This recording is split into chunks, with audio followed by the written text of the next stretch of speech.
J'ignore si vous en avez entendu parler, mais à partir du 13 mai, il me semble, c'est la semaine sans écran. 10 jours pour rester loin des écrans et faire autre chose de ces moments de pause et de ces soirées. Je vous mets d'ailleurs en lien un épisode très intéressant de Grand Bien vous fasse, sur France Inter, au sujet de l'effet absolument terrible des écrans sur les enfants. On est probablement face à l'un des plus grands défis de notre époque, car cela affecte tout, l'esprit critique, le bien-être mental et même la santé physique. Alors, quoi de mieux que de lire ou de se remettre à lire durant 10 journées, où on pose son téléphone pour des moments de pur plaisir, car, oui, lire, c'est un véritable plaisir, même s'il faut du temps au cerveau pour s'accoutumer à plonger entre les lignes afin de découvrir que ce sont plus que des mots. Si vous êtes du genre à aimer les défis, pourquoi ne pas tenter celui-là ? Surtout que quand on réussit, on se sent vachement fier de soi. Laissez-moi vous donner 12 raisons d'ouvrir ou de rouvrir un livre si vous ne le faisiez plus. Et qui sait, la lecture deviendra peut-être votre nouvelle addiction. Et puisqu'on parle de livres, laissez-moi faire une courte parenthèse pour vous parler du mien. Je suis Luz Rennes, auteur de la trilogie Le Clan, dont le premier tome, La course du destin, est déjà disponible. Chasseuse de démons aguerrie, Kiara a tourné le dos à son clan, partie dans l'espérance d'une vie meilleure, loin des combats. Elle doit faire face à son passé lorsqu'elle se retrouve accusée d'une trahison qu'elle n'a pas commise. Elle n'a pas d'autre choix que de redevenir la chasseuse au don d'éclairs quand elle découvre le drame horrible qui s'est produit au sein du clan. Et ce drame est le début d'un cataclysme infernal qui va l'emporter, elle et son groupe d'amis, dans l'une des quêtes les plus horribles et déterminantes qui soient. Lire calme l'esprit. Quelques pages peuvent apaiser le mental, tranquilliser l'esprit. Pour avoir, il fut un temps, passé trop de temps sur Instagram, j'ai vu une sacrée différence en remplaçant ce temps inutile par de la lecture. Le bien-être ressenti est assez surprenant, et ce n'est que là qu'on se rend compte de ce qu'on fait subir à nos cerveaux en restant trop longtemps accrochés à des écrans. Et puis, les écrans abîment les yeux, tandis qu'un bon livre va permettre de reposer sa vue.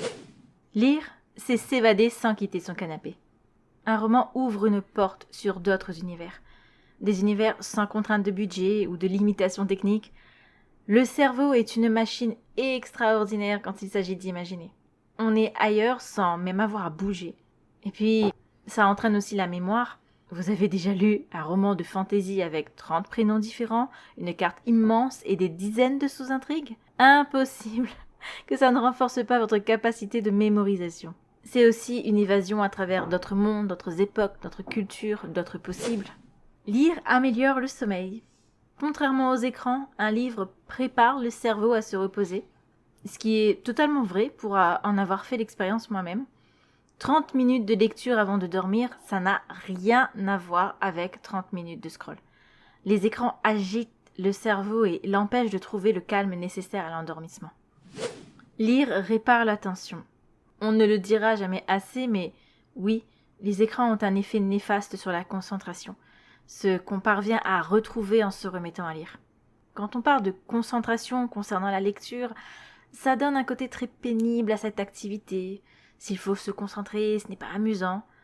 En fait, on doit fournir des efforts au début pour se réhabituer à lire. Mais ensuite, on n'a même plus l'impression de lire. À la condition d'ouvrir un livre qui nous plaît, évidemment. Lire nourrit l'imaginaire. C'est fabuleux parce qu'on peut tous lire le même livre, mais ne pas en ressortir avec les mêmes émotions ni les mêmes images en tête. Évidemment, le film, c'est l'esprit qui le tourne. Et c'est ce qui est merveilleux puisque ça permet de plonger dans des décors fabuleux que des films à gros budget auraient du mal à égaler. Et je crois que souvent on ne se rend pas compte d'à quel point l'esprit est puissant. Lire, c'est comme rêver éveillé. Une fois pris dedans, vous êtes assis dans une salle de cinéma privée et c'est vous qui choisissez absolument tout. Et si vous voulez que ce personnage soit blond, soit, c'est comme vous voulez. Lire libère du stress. Plonger dans un livre aide vraiment à éloigner ce qui peut tracasser. Les soucis du quotidien ou même les petits chagrins, ce n'est pas le remède miracle à tout.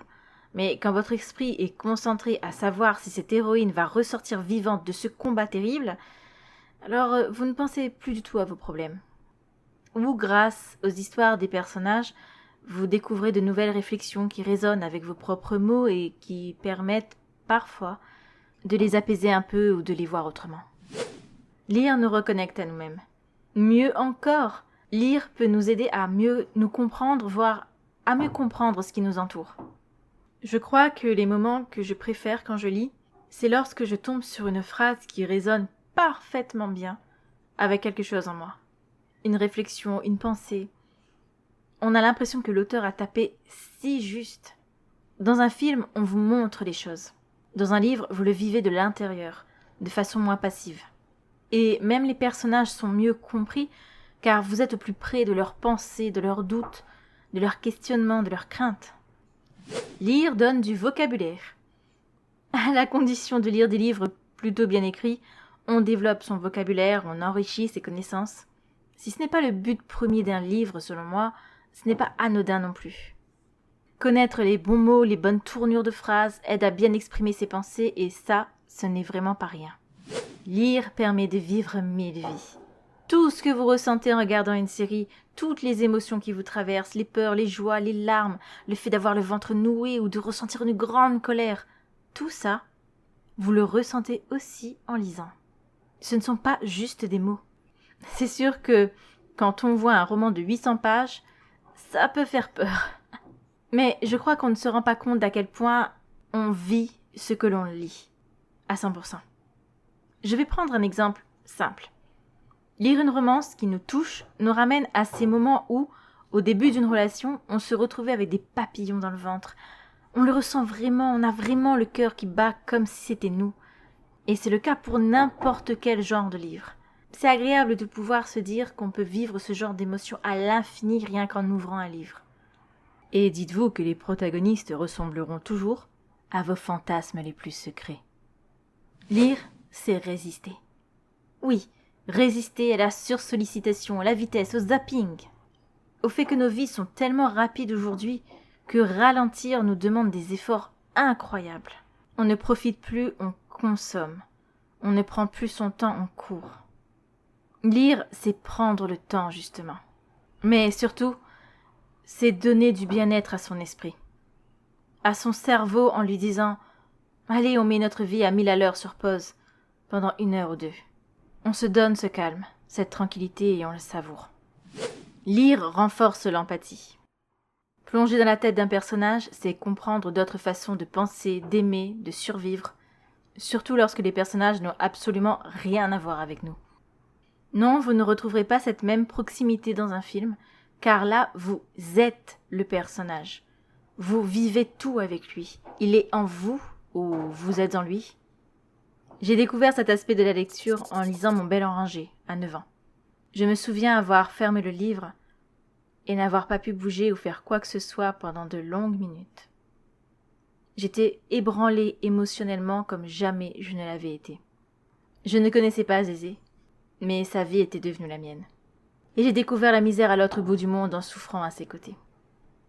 Lire rend heureux, parce que ça crée du lien, du sens, une petite lumière intérieure. Et surtout parce que lorsqu'on arrive à poser son téléphone pour lire un peu, 1 page ou 2, 5 minutes ou 10, on se sent vraiment fier de soi. On a réussi à accomplir quelque chose qui nous fait du bien, qui nous enrichit, qui nous élève. L'esprit est apaisé, le contentement est grand. Honnêtement, je n'ai jamais ressenti un tel bien-être ou plaisir à scroller sur les réseaux sociaux. Au contraire, le peu de fois où j'ai passé 10 à 15 minutes à regarder du contenu sur Instagram, je me suis sentie vidée de toute mon énergie, je me suis sentie épuisée et surtout, j'ai eu l'impression d'avoir perdu un temps fou à quelque chose de tellement inutile. Aucun livre ne m'a fait cet effet. Sauf ceux que j'ai détestés, mais c'est rare. Raison bonus, parce qu'un livre peut devenir un refuge. Des personnages peuvent devenir des amis. Parce que lire, c'est s'offrir un moment pour soi, coupé de tout. Et ce moment où plus rien n'existe tout à coup, sauf nous et l'histoire qu'on dévore, est un moment précieux et unique. Lire, ça peut vraiment paraître barbant ou intellectuel. Pour lire, il faut réfléchir, se concentrer, ou même aller chercher des mots dans le dico, c'est pénible. C'est ce qu'on m'a rétorqué, ajoutant « Ah, ça fait mal à la tête ». Et pourtant, la personne si réticente dont je vous parle a quand même lu mon livre et devinez quoi ? Elle l'a adoré. Elle m'a écrit pour me dire « J'ai tout vu de ma tête, comme un film. J'ai ressenti toutes les émotions, j'ai pleuré à la fin. C'était tellement facile à lire, tellement visuel. » Je crois que je n'aurais pas pu avoir un plus beau compliment. C'est une légende urbaine de croire que lire, c'est pénible. En fait, on garde des mauvais souvenirs de lecture imposés à l'école en général. Lire un roman n'est pas plus pénible que lire ses notifications sur son téléphone. Pas plus pénible qu'écouter un ami raconter une histoire. Ce moment où votre cerveau se met à imaginer la scène qu'il est en train de décrire. C'est le même mécanisme qui se met en branle quand on lit. Je pense que le vrai problème vient de l'image qu'on en a. Alors, si je peux donner un dernier conseil, ce serait lisez ce que vous voulez. Oubliez la prétendue vraie littérature, les bons genres, les mauvais genres. Juste lisez ce qui vous attire, sans honte, aucune. Quand vous trouverez le bon livre, vous serez étonné de la facilité avec laquelle vous le terminerez. Et vous l'aimerez comme vous avez adoré la dernière série à la mode. Et si jamais vous avez envie de vous y remettre, mais que l'idée d'ouvrir un livre ne vous tente vraiment pas pour l'instant, les livres audio peuvent être une bonne alternative. Vous pouvez les écouter pendant que vous faites le ménage, ou que vous pratiquez un sport, ou que vous faites la cuisine. Et si vous trouvez ça trop cher, je crée des histoires audio hyper immersives sur mon autre chaîne, Les Chants de la Haide, aussi disponible sur Spotify et Apple Podcast, et c'est totalement gratuit. Ce sont des nouvelles horrifiques accompagnées de bruitages pour vous empêcher de dormir, pour le coup, ou bien pour vous terrifier avant d'aller au travail. Le bon côté, c'est que vous n'aurez aucun effort à fournir, je vous plonge dans l'histoire. Suivez simplement ma voix. Et si vous aimez déjà lire, ou si vous avez envie de vous y remettre en découvrant ce que j'écris, et j'en serai vraiment très flattée, vous avez le lien de ma newsletter en description où je vous partage les coulisses et toutes les exclus autour de mes univers. Et très bientôt, il y aura aussi des petites histoires à lire. Merci sincèrement d'avoir regardé cette vidéo. Je vous laisse reprendre le cours normal de votre existence. À bientôt.